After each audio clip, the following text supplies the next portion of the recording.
ও আমার করুণাঙ্গার জমিনের বাবার, আমার যুবক যুবক ভাইয়েরা, আজকে ইমান তাজা করে নে। সিদ্দিকে আকবরের শানের আলোচনা মানে হলো নবীর শান করা। সিদ্দিকে আকবরের গোলামি করা হলো নবীর গোলামি করা। ও হুজুর, এটা কেমন কথা বললে গো? কারণ হলো আমার নবীর জন্য যে গোলাম ফানা হয়ে যায়, ওই গোলামকে মুস্তফার দরবারের মদিনা বালার সাগর থেকে একেবারে রহমত দিয়ে ভরপুর করে দে।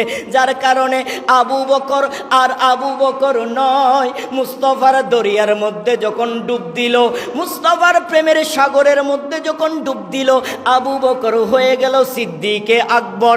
আর যেদিন থেকে সিদ্দিকে আকবর হয়ে যায়, আমার আবু বকর সিদ্দিক রাদিয়াল্লাহু তাআলা আনহু এলান ফরমান।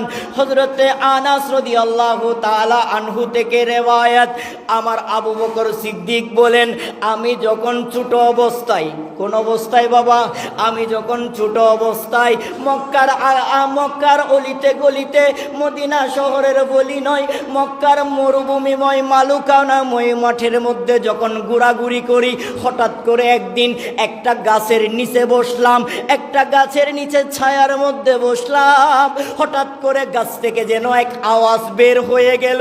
গাছ ডাক দিয়ে বলেন, ও আবু বকর, তুমি এমন একটা নিউজ শুনে নাও, তুমি এমন একজন আল্লাহর নির্বাচিত বান্দা, তুমি আল্লাহর এমন একজন আতিক হবা। ইসমি হাবিবুল্লাহ রফিকু ফিল রাসূলিল্লাহ। ও আমার আবু বকর, আমার আবু বকর বলে গাছ থেকে হঠাৎ আওয়াজ শুনে আমি আবু বকর তাজ্জুব হয়ে গেলাম।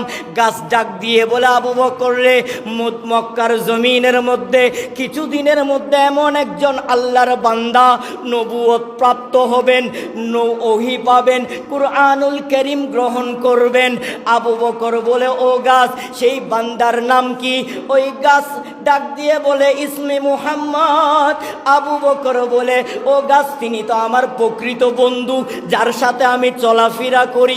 গাছ ডাক দিয়ে বলে, আবু বকর রে, ও আবু বকর, সে যদিও বা দুনিয়ার জমিনে তোমার বন্ধু হয়, সে তো আমার আল্লাহর হাবিবুল্লাহ।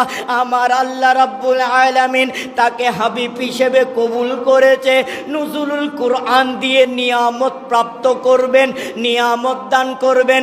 আবু বকর, শুনো শুনো, ওই নবী যখন নবুয়ত পাওয়ার পরে সর্বপ্রথম তোমাকে দ্বীনের দাওয়াত দিবে, ইসলামের দাওয়াত দিবে, তুমি আবু বকর কবুল করে নিবা। আবু বকর বলে, গাছ, ও গাছ, তোমার কণ্ঠ দিয়ে যখন আমার আল্লাহ কুদরতি আওয়াজ বের করে দিল রে গাছ, ও গাছ, এটা বলে দে সেই